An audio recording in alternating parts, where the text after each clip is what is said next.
So first of all, good afternoon, everyone. My name is Iman Valoch, and with me I have Hamad Aman, who is Vice President Sales at KSB Securities. Hamad was previously working at Telstra Australia as business analyst. Before that, he was working as assistant portfolio manager at Wiseman Financial Services. Hamad graduated from the University of Wollongong, where he majored in investments and he graduated with distinction. So thank you, Hamad, for joining us once again. In this webinar, Hamad will be discussing the upcoming federal budget and its impact on the stock market as well as different sectors. So if you guys have any questions, you can always post on the chat. So we'll be entertaining those at the end of the session. So Hamad, over to you.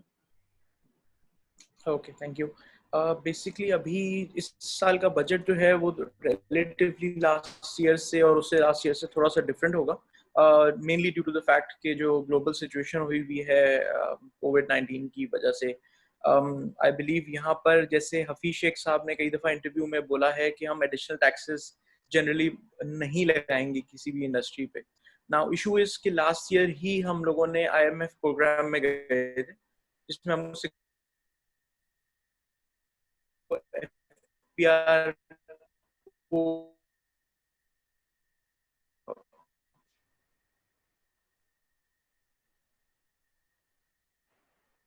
नहीं हो पा रहे. तो अभी propose किया है आपको कि जो इनका total target 5 billion for the whole year FY20 उसको कम करके 5.1 कर दिया जाए. IMF लास्ट मंथ में आ गए और अभी लास्ट 2 months में तो बिल्कुल ही इनकी कलेक्शन की काफी कम हुई. Right now they have proposed के टारगेट हमारा 4.8 ट्रिलियन तक चला जाए. आई पर्सनली बिलीव कि इस साल हमारा FPR का टैक्स कलेक्शन जो होगा वो 4.1 से 4.2 होगा. इससे ऊपर आई डोंट थिंक इससे ज्यादा हो सकता है. It's not possible due to the कोविड-19 सिचुएशन. बट बिकॉज 4 months अगर आप देखें तो बड़ी सडनली हमारी इंटरेस्ट रेट्स डिक्लाइनिंग ट्रेंड में आ गए थे. जो पिछले साल हम बढ़ रहे थे, जिस तरीके से हम बढ़ा रहे थे उसी स्पीड से हम नीचे आ रहे थे. नाउ आगे फॉरवर्ड गोइंग अगर आप देखें तो मुझे अभी भी लगता है जिस तरह से फ्यूल प्राइसेस इन्होंने गिराई हैं, ग्लोबली भी गिरी थी, ओवरऑल एवरेज अगर देखें साल की कम है और ग्लोबल डिमांड अभी भी कम रहेगी. सो इट्स पॉसिबल कि इन्फ्लेशन रेट हमारा स्टिल नीचे की तरफ ही रहे और हो सकता है कि मजीद 50 बिप्स का कट हम नेक्स्ट मॉनेटरी पॉलिसी में देखें, which generally is positive for the stock market अगर आप इंटरेस्ट रेट्स कट की तरफ देखते हैं तो. बट अब इन्होंने मेजॉरिटी कर दिया है, मोस्ट ऑफ द थिंग्स हो गई. इसके अलावा अगर हम बजट में देखें कि क्या अनाउंस हो सकता है तो I think generally stock market के लिए प्रपोज किया गया है कि कैपिटल गेन टैक्स को रिड्यूस किया जाए. कैपिटल गेन टैक्स करंटली 15% है फाइलर्स के लिए और नॉन फाइलर्स के लिए 30% है. प्रपोजल ये दिया गया है कि अगर आप कोई सिक्योरिटी 1 ईयर के लिए होल्ड करते हैं तो उसको 10% कैपिटल गेन टैक्स हो और आफ्टर 12 मंथ्स अगर आपने होल्ड कर लिया और आफ्टर 12 मंथ्स बेचते हैं उसको 0% कर दिया जाए. अगर ये हो जाता है तो दिस इज काफी ज्यादा positive for the market of course, क्योंकि इसमें लोगों को काफी अट्रैक्शन मिलेगी कि टैक्स पेमेंट नहीं करनी पड़ेगी for securities holding more than 12 months. इसके अलावा हम अगर सेक्टर वाइज बात कर लें तो आई थिंक बैंक्स पे मुझे व्यू रिलेटिवली न्यूट्रल लगता है. इसके अंदर इन्होंने प्रपोजल बैंक्स ने ये दिया हुआ है कि फेडरल बजट में इनका जो कॉर्पोरेट टैक्स रेट है that should be reduced from 35% to 29%. Also removal of super tax which is currently at 3%. और अगर कोविड-19 की सिचुएशन नहीं होती तो गवर्नमेंट का प्लान था कि इस 3 को 4% कर दिया जाए. मुझे पर्सनली नहीं लगता कि इस कॉर्पोरेट टैक्स को या सुपर टैक्स को कम किया जाएगा फॉर बैंक्स, इसलिए मुझे इसमें लगता है कि ये न्यूट्रल ही रहेगा generally. Treasury single account last year budget में अप्रूव हुआ था बट उसके बाद इम्प्लीमेंट हुआ नहीं है. So I personally still think that this will still be status quo for now. अगर हम बात कर लेते हैं ऑयल एंड गैस सेक्टर की तो इसके अंदर आई डू थिंक कि इनकी जो कॉर्पोरेट टैक्स रेट है उसको भी इन्होंने बोला था कि नॉर्मलाइज कर दिया जाए. नॉर्मल कॉर्पोरेट टैक्स 29% पे ला लिया जाए जो करंटली इफेक्टिवली 30 to 35% होता है इनका. अगर ये हो जाता है this is positive for them. I personally still don't think इनके लिए भी यहाँ पर कुछ दिया जाएगा. बट सर्कुलर डेट के अगर फ्लोज देखें जो अभी रिसेंटली सुकूक इश्यूज हुए थे तो इट्स पॉसिबल कि इनको भी कुछ थोड़ी बहुत पेमेंट्स मिले और इनके कैश फ्लोज रिलेटिवली बेटर हो जाए. अगर हम कार ऑटो मैन्युफैक्चरर्स की बात करते हैं तो इसमें लोकली मैन्युफैक्चर्ड कार्स के लिए इनको बोला गया है कि FED रिड्यूस कर दिया जाए, which I do think will happen. So it is slightly positive for them. Tractors के लिए on the other side sales tax subsidy most likely दी जाएगी तकरीबन 2.5 बिलियन की, which is possible as well. Again, but on the other hand, अगर आप luxury cars की तरफ देखें तो उस पर FED शायद बढ़ा दिया जाए most likely. Generally 1500 cc and above की बात हो रही है ये, तो which is actually not very positive for Indus and Honda car, जो हाई एंड गाड़ियाँ होती हैं. अगर हम सीमेंट मैन्युफैक्चरर्स की बात करें तो इसमें जनरली बात हो रही है सेल्स टैक्स और FED की रिडक्शन की. सीमेंट मैन्युफैक्चरर्स ने प्रपोज ये किया हुआ है, जो सेल्स टैक्स इनको करंटली लगता है 17%, उसको कम करके 15%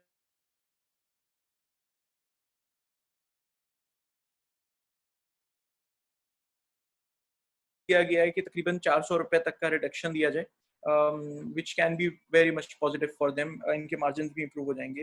इसके अलावा कोल की इंपोर्ट पे भी इनकी रिडक्शन की बात है. इसमें जो ड्यूटी लगती है कोल पे, उस पे भी रिड्यूस या फिर खत्म करने की बात है. On the other hand cement manufacturers को ये भी कहा गया है कि अगर ये सब हो जाता है तो आपने जो 50 रुपीज प्राइसेस बढ़ाई थी बैक की, वो भी कम कर दिया जाए. Overall I still think it is positive for them, for this sector particularly. अगर हम फर्टिलाइजर की बात कर लेते हैं तो इसमें एग्रीकल्चर पैकेज दिया गया है गवर्नमेंट की तरफ से, जिसमें इन्होंने सब्सिडी डाउन की है यूरिया और डैप दोनों पे पर बैग. अगर आप देखें तो 243 रुपीज पर बैग यूरिया पे और 925 रुपीज डैप पे है. So this is positive for them as well.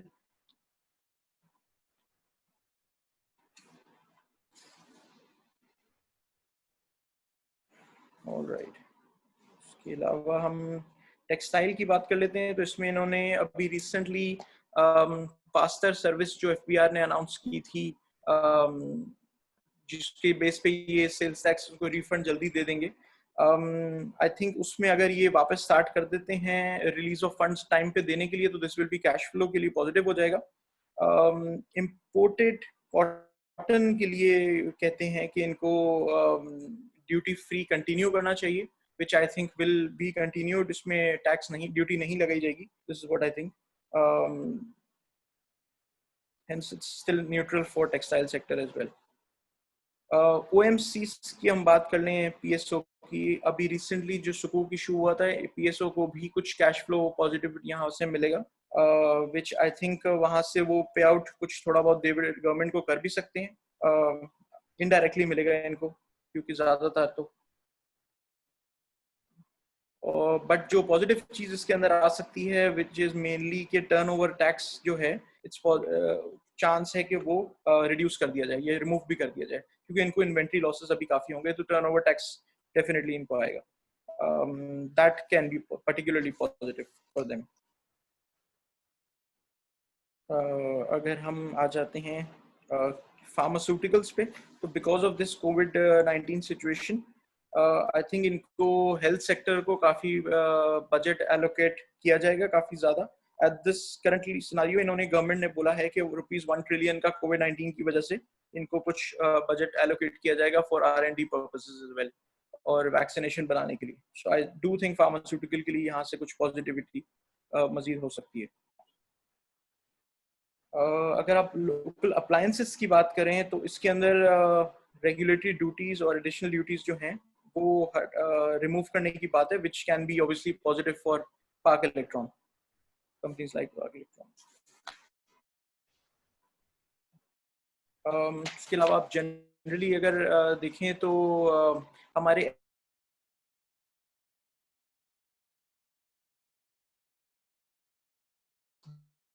Mainly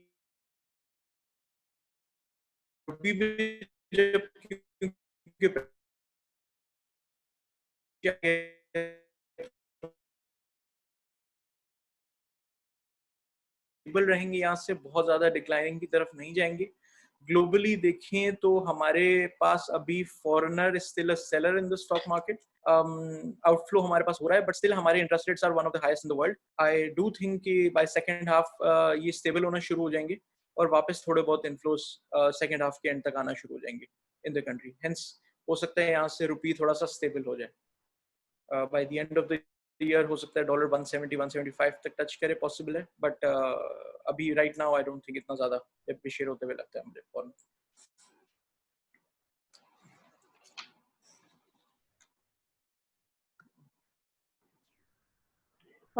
Hamad, can I ask few questions in between जो आना शुरू हो गया? Okay. Okay, so someone is asking, so for example, you talked about the fact that the cement sector might get some benefit out of this particular budget. So if you can also tell us कि कोई कौन से stocks हैं या कौन सी companies हैं basically जिनको इससे ज़्यादा फायदा होगा? करंटली क्योंकि हमारे इंटरेस्ट रेट्स काफ़ी तेज़ी से गिरने शुरू हुए हैं, अगर थोड़ी सी भी डिमांड पिकअप करती है तो जो leverage based companies I think उसमें कैपिटल गेन थोड़ा ज़्यादा मिल सकता है। leverage based companies में I would pick up DG Khan Cement, Maple Leaf, I think even Pioneer Cement and Gerard Cement might still have some gain left over here, तो उनको देखा जा सकता है बिल्कुल। जो कैश बेस्ड कंपनीज हैं लाइक लकी सीमेंट, वो क्योंकि कॉन्ग्लोमरेट है ज़्यादा, तो उसको एज अ होल्डिंग कंपनी देख के हम देख सकते हैं, and I still think it's very much under valued, तो यहाँ से अपसाइड उसमें काफ़ी ज़्यादा है। So you're saying that the leverage-based companies would get more benefit or the cash-based? Capital gain-wise, yeah. Okay. And what about pharmaceuticals? Like you're talking about the fact that because of COVID, pharmaceutical companies might get some budget. Right. Government की तरफ से इनको 1 trillion का तकरीबन package दिया जा रहा है फॉर R&D, उसकी वजह से आई थिंक इनको काफी बेनिफिट हो सकता है right now for this year at least, उसमें काफी इंटरेस्ट रहेगा। उसमें Searle, Glaxo health care, Feroz sons, I think ये सब देखने चाहिए। ठीक है, fair enough. And can you give like an overall summary of what are the sectors overall जिनको benefit होगा budget से? I think जो positive होंगे that would be cements, fertilizers can be little positive as well. यहाँ से थोड़ा बहुत chemicals can be a little bit positive due to elimination of regulatory duties. So यहाँ पर फिर EPCL वगैरह को देखना चाहिए। Chemicals को दोबारा repeat कर सकते हैं? I didn't get that. Chemical sector में लॉटकेम और एंग्रो पॉलीमर को देखना चाहिए, क्योंकि यहाँ पर उनकी जो आरडीज लगती है रेगुलेटरी ड्यूटीज, उसको कह रहे हैं कि एलिमिनेट कर दिया जाएगा बजट में, and it's possible. And can you explain that further, because I don't know if everyone would understand that. Regulatory duties इनकी यहाँ पर केमिकल सेक्टर में लगी हुई हैं, कुछ इनके जो इनपुट्स इंपोर्ट होते हैं, तो अगर उनको हटा दिया जाता है तो इनकी इनपुट कॉस्ट काफी कम हो जाती है। Got it. If that happens, it's very much positive for them. Yeah. Okay, someone is asking for change in interest rates impact on stock market, overall investment recommendation. I think he's talking about the fact that आप interest rate को कहाँ देख रहे हैं? What's your view?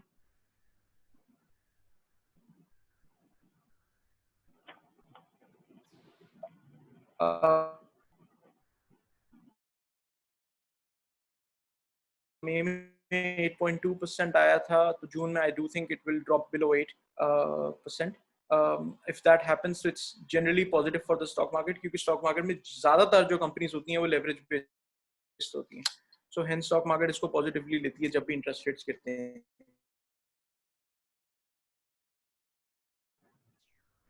Got it. वो तक जाएंगे हैं last month।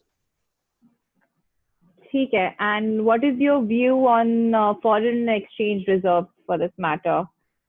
The impact on dollar, like what do you think is the outlook right now, considering कि अभी हमारे reserves जो है that have reduced a little, so अभी जो reduce हुए थे वो तो पेमेंट की वजह से हुए थे कि मई के महीने हमने कुछ पेमेंट की थी, काफी बड़ी, तो 1.8 बिलियन से मई में ही गिरे हैं FX reserves. I don't think बहुत ज्यादा डिप्लीट होते हुए यहाँ से नजर आते हैं मुझे, सो इसलिए थोड़ा सा वापस से स्टेबलाइज ही रहेंगे। आई डोंट थिंक यहाँ से ज्यादा गिरते हैं, हेंस डॉलर पे फौरन से बहुत ज्यादा प्रेशर नजर नहीं आता मुझे right now. Okay, someone has posted a question of fixed income securities versus stock investment in near future. I think he's asking for a comparison. Fixed income securities का जो रेट है वो काफी ज्यादा गिरा है अभी रिसेंटली, जैसे मैंने कहा अभी थोड़ी देर पहले के नेशनल सेविंग स्कीम्स के प्रॉफिट रेट्स गिरे हैं। तो जनरली व्हेन दिस हैपेंस तो जो फ्लो ऑफ फंड्स है वो ट्रांसफर होता है from the fixed income side towards stock market. तो लिक्विडिटी इंजेक्शन मुझे लोकल साइड से ज्यादा फिलहाल फॉरेन से नजर आती है। आई do think this might happen कि लोकल साइड से लिक्विडिटी ट्रांसफर होगी टुवर्ड्स स्टॉक मार्केट, तो वहां पर कैपिटलाइजेशन ज्यादा बढ़ सकती है। और वैसे भी हम लोग इस वक्त जो रीजनल प्राइस अर्निंग रेशियो की बात करें तो हम हिस्टोरिकली तकरीबन 5 के मल्टीपल पे डिस्काउंट पे चल रहे थे, 5% से ज्यादा। अभी हम तकरीबन 6.7 से भी ज्यादा डिस्काउंट पे चल रहे हैं। So this is quite a cheap stock market we have right now. Okay, got it. And someone is asking, how is this budget different from last year? Last year से तो इसलिए डिफरेंट है mainly because of the कोविड-19 situation, क्योंकि यहाँ पर इनको काफी ज्यादा बजट एलोकेट करना पड़ा बिकॉज ऑफ दैट, और एडिशनल टैक्सेस नहीं लगा रहे, वरना हर साल कुछ ना कुछ किसी ना किसी सेक्टर पे टैक्सेस लगा रहे होते थे। और बिकॉज IMF प्रोग्राम में है तो इसमें वैसे भी टैक्सेस हम ज्यादा एक्सपेक्ट कर रहे होते हैं, बट अब IMF ने थोड़ा बहुत रिलीफ भी हमको दिया हुआ है यहाँ पर। I don't think additional taxes तो लगते नहीं। अभिषेक साहब ने भी जैसे कहा एक दो दफा उसमें। ठीक है, और नॉन बेनिफिट सेक्टर्स कौन कौन से हैं जिनको बिल्कुल कोई बेनिफिट नहीं होगा? न्यूट्रल रहेंगे काफी sectors. I think IPPs neutral रहेंगे ओवरऑल। आई डोंट थिंक इसमें कोई बहुत ज्यादा पॉजिटिव रहेगी। बैंक्स में जैसे मैंने कहा मुझे लगता नहीं है कि गवर्नमेंट अप्रूव करेगी कि इनको सुपर टैक्स हटा दिया जाए या कॉर्पोरेट टैक्स कम कर दिया जाए, तो again neutral. Oil sector I do think budget की वजह से न्यूट्रल रहेगा। वो अलग बात है कि ऑयल इंटरनेशनली अभी पिछले महीने सब बहुत ज्यादा रैली किया है। पिछले एक साल में सबसे ज्यादा 1 मंथ में देखें तो मई के महीने में रैली की है। That's another thing, but budget की वजह से it will still B neutral. Okay, I think ये रिलैक्सेशन शायद लोकल लो सेगमेंट कार्ड्स के लिए दे देंगे जो ओके, जो लोकली असेंबल्ड है, बट नॉट ठीक है, फॉर हाई एंड कार्ड्स। जी ठीक है। There's a question here. Assalamu alaikum, sir. Is there any positives in budget for PAEL? Continuously big volumes there despite of poor result.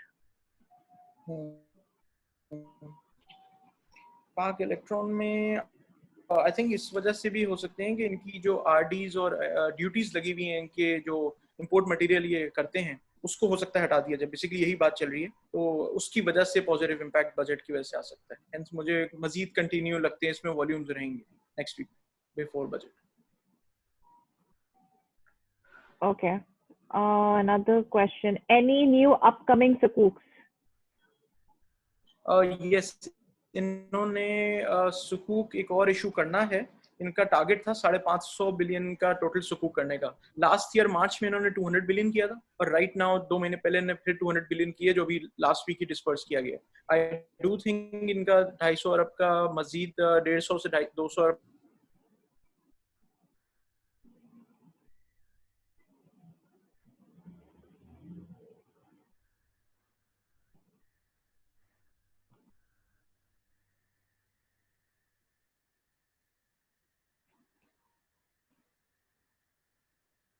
Hamad, I actually lost you there. Hello? Yeah, can you hear me now? Yes, I can hear you now. Yeah. Okay. Okay, someone has messaged me. OGDC versus PPL, which one is preferable to pick, and what is the upside expected till end of 2020? PPL versus OGDC देखें तो OGDC is a better stock. अगर आप recently performance भी देखें तो PPL ने कुछ खास परफॉर्मेंस नहीं की, और OGDC उतना ही ज्यादा बढ़ गया। दोनों सेम रेट पे तकरीबन चल रहे थे। OGDC 115 पे चला गया है, PPL still 94। So that's probably due to the fact कि OGDC की बैलेंस शीट पे देखें तो तकरीबन 270-280 अरब का रिसीवेबल खड़ा हुआ है सर्कुलर डेट का। एग्जैक्टली सेम अमाउंट रफली PPL की भी है, but balance sheet wise OGDC is far bigger and they have the capability of paying out cash dividends as well. Hence, OGDC is always a better pick than PPL right now. और 2 साल से देखें तो half year में PPL ने dividend भी skip किया हुआ है, although OGDC is still paying out, कुछ ना कुछ कर रही होती है। Fair enough. How do you see KMI 30 in 1 year time? KMI 30 ये तो मार्केट पे डिपेंड करता है। अब मुझे तो पॉजिटिविटी अभी फिलहाल लगती है क्योंकि काफी ज्यादा मार्केट हमारी डिप्लीट हो गई थी last 3 months ago. I think यहाँ से अपसाइड स्टिल मौजूद है मार्केट में दिसंबर तक, तो इजीली काफी कुछ ग्रो कर जाएगी। अब सिर्फ KMI की बात नहीं है, ओवरऑल KSE 100 इंडेक्स कोई भी इंडेक्स देख लें, आई डोंट थिंक यहाँ से अपसाइड ही ज्यादा है, डाउनसाइड कम नजर आती है मुझे। Good. There's a very long question here. Let me just read it out for you. How well prepared is Pakistan's economy and stock market for the coming shock of loss of jobs and income? In light of a decade of debt leveraging, continuous job growth, and low unemployment, coupled with weak wage growth and rising income inequality, which further will see in shrinkage in stock volumes and less business profitability. So it's not budget related, but I think it's overall कि आप like how do you see economy and stock market considering the COVID situation, the loss of jobs, the loss of profitability in different companies and different sectors, and so on and so forth, considering Pakistan. And I'll say if you can just talk about it a little globally as well, just for US some perspective. I don't know 2 decades का highest ever unemployment rate right now चल रहा है, तो same goes with Pakistan में भी ये सब होगा। अभी भी हिट मौजूद होगा, आगे रहेगा, क्योंकि अगर वहां पर डिमांड नहीं जनरेट होती यूएस में, यूरोप में, तो पाकिस्तान का एक्सपोर्ट सेक्टर हिट होता है, टेक्सटाइल सेक्टर जो मेजर है हमारा, उसी से काफी सारे लोग जॉबलेस हो जाते हैं स्ट्रेट अवे। आई थिंक यहाँ से जॉब्स के हवाले से फॉरेन से तो आई डोंट सी कि इतनी जल्दी कुछ डिमांड ग्रोथ नजर आती है मुझे राइट नाउ। थोड़ा टाइम लगेगा, ऑल्दो प्राइम मिनिस्टर साहब तो लॉकडाउन के अगेंस्ट ही हैं और वो तो कहते हैं कि लॉकडाउन नहीं किया जाए और काम स्टार्ट किया जाए वापस से। कुछ हद तक ईजिंग आउट होगी। अगर आप ग्लोबली वायरस की बात करें तो ज्यादातर कंट्रीज में जब लॉकडाउन को ईज आउट किया गया था या हटाया गया था तो वहां से केसेस ड्रॉप हुए थे। पाकिस्तान और इंडिया में अनफॉर्चुनेटली जब से ईज आउट हुआ है लॉकडाउन तब से और ज्यादा केसेस एक्सपोनेंशियली बढ़े। ये मैं कल ही चार्ट देख रहा था किसी का। अगर if this continues to happen, और राइट नाउ पाकिस्तान की कैपेसिटी 22,000 टेस्ट पर डे करने की है, which means हम रफली रेट 25% पॉजिटिव आ रहे हैं। तो अगर हमारा टेस्ट बढ़ जाते हैं तो केसेस मोस्ट लाइकली अभी तो बढ़ेंगे। I don't see this coming down right now, so this will still hit unemployment rate right now in the country. Got it. So do you think Pakistan is prepared for such a shock? No country is prepared for such a shock honestly, but Pakistan के पास क्योंकि reserves भी कम है, हम लोगों ने loan speed लिए हुए, date भी लिया हुआ है, तो it will take quite some time to recover from this at least. Fair enough. There's another question. Which sector will get more hit if dollar rate increases in future? Dollar rate increases में देखें तो generally positive होता है for oil and gas company, it's positive for the export sector, but it's obviously negative for the people who are importing stuff. For example cement वाले coal import करते हैं, तो अगर कोल की प्राइस गिर जाए और डॉलर फिर भी बढ़ा हो तो वो ऑफसेट कर देता है उसको। It's negative for companies like EPCL, पाक इलेक्ट्रॉन, जो अपने रॉ मटेरियल्स इंपोर्ट कर रहे होते हैं। Okay. Another question. MBFI performance in 1 year time. I think that depends on.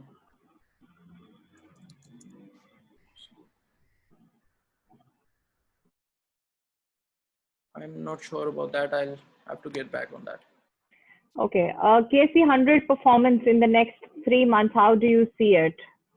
Index बढ़ेगा, कम होगा? In the next 3 months देखें तो I think inflation rate क्योंकि डाउन साइड पे रहेगा, it's possible कि 50 बिप्स कट हो जाए, तो I think जुलाई ऑनवर्ड्स थोड़ा सा हमको अपसाइड ज्यादा नजर आती है यहाँ से मार्केट में। Fair enough. I think we have gotten another question. Very, very same from last one. How does interest rate impact? I'm not sure. I mean, you have answered the question. If you can just brief it again. Which one? Interest rates? Yes, interest rate. Someone else is asking it again. We stand at 8% policy rate right now. I think 7.5 to 7% तक most likely जा सकते हैं अगर inflation हमारा जिस तरीके से drop हो रहा होता है, अगर मजीद fuel prices गिरती हैं और इस तरह से demand रहती है, तो it's very much possible कि interest rate मजीद गिरें एक दफा तो. Okay, fair enough. Someone has asked, how do you see oil performance?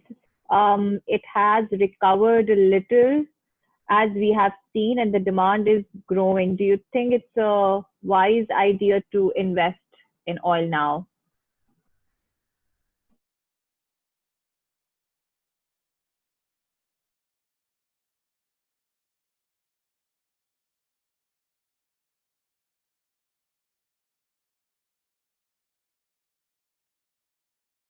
है कि जो है it should stabilize around $40 to $45 and not in 30s. So यहाँ से मुझे upside still लगती है.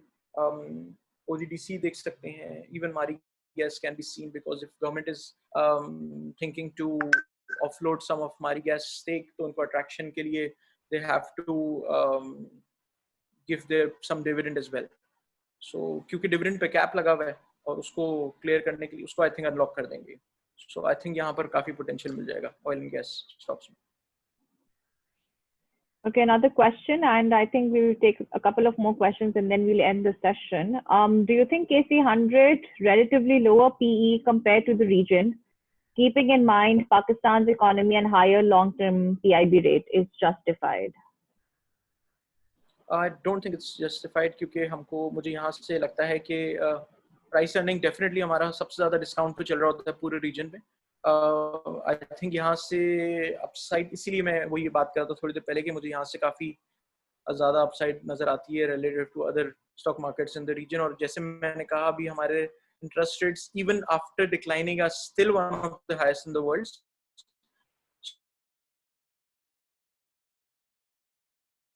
एंड वो अपॉर्चुनिटी ट्रांसफर होती है यहाँ से. Okay, how do you see food sector with inflation and purchasing power going down at the same time? He's talking about Nestle, ISIL, Prema. Any view on these stocks? Basically, अगर आप food sector के ऊपर थोड़ा बता दें. Food sector पे मुझे अब आई थिंक काफ़ी ज़्यादा ही गिरे हुए हैं यहाँ पर. तो आई डू थिंक यहाँ से इन्फ्लेशन की आप बात कर रहे हैं तो इन्फ्लेशन तो मुझे यहाँ से थोड़ी गिरती हुई नजर आती है. बट लास्ट मंथ देखें तो फूड इन्फ्लेशन थोड़ी सी बढ़ी हुई थी. ओवरऑल इन्फ्लेशन हमारी गिरी हुई थी.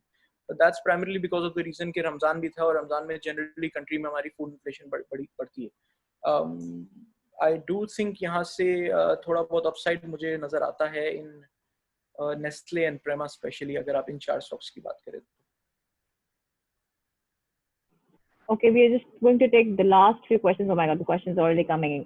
If we can just briefly talk about, okay, there's two questions. PSO versus APL, which is a good pick? PSO versus Atak Petroleum? APL? Yeah. Yeah, I would pick Atak Petroleum. Okay, cool. OGDC and Mari maximum potential this year. I'm assuming they're we're supposed to tell the comparison. I think OGDC थोड़ा बहुत cash flow दे देता है तो लोग उसको dividend के लिए hold कर लेते हैं. मारी ने फिलहाल तो कैश फ्लो फुल ईयर पे थोड़ा सा देगा, शायद bonus they they. But other than that मारी में कैपिटल गेन मोस्ट लाइकली ज्यादा मिल सकता है more than OGDC. Fair enough. How do you see HUBCO and CAPCO with respect to interest rate? I think I would go with HUBCO because CAPCO तो next year lease expire हो रही है and government has still undecided on whether to renew it or not for 10 years.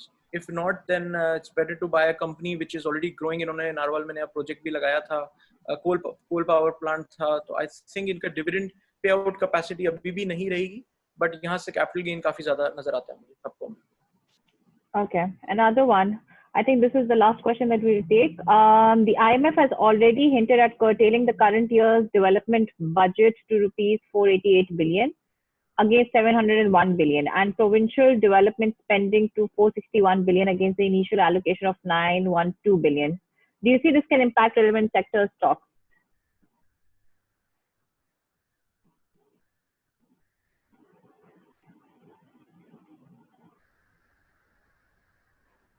मुझे लगता है अगर आप I think आप PSDP की शायद बात करें, अगर PSDP की बात करें तो वो तो वैसे ही कट होते हुए नजर आ रहा है मुझे यहाँ से। अभी तो ज़्यादा नहीं कर सकते वो इम्प्रूव, क्योंकि यहाँ से इतनी डिमांड है नहीं। सो आई डू थिंक अगर डेवलपमेंट स्पेंडिंग की बात करें तो सीमेंट स्टॉक्स और स्टील स्टॉक्स को यहाँ से आप देख सकते हैं। ऑल्दो पीएसडीपी कट होगा, आई स्टिल थिंक यहाँ से इसमें पॉजिटिविटी ज़्यादा है। Fair enough. Thank you, Hamad. I think I'm going to conclude the session. I've got a couple of questions that people are sending it to me privately as well, asking about account opening and K-Trade. So what I suggest everyone is that those who are not our clients, they can download our application ktrade.pk on your Google or from your iOS devices. And once you download, you'll get a call from a customer service representative, or you can inbox us your details for account opening. We'll guide. Right now, due to COVID situation, everything is online, so we are filling the forms online. So there's no need of biometric at this point in time. So that can be done purely online, and you can use the application to track your portfolio and all of that. इससे related कोई भी सवाल हो, please inbox us on Facebook, LinkedIn, wherever you find us. और हमारा helpline number भी है, आप उससे भी मैसेज कर सकते हैं. Hama, thank you so much. I still have a couple of comments coming in and some questions. I think we'll have another session where we can answer those well. Thank you everyone who joined, and thank you. Take care. Have a nice day. Bye-bye.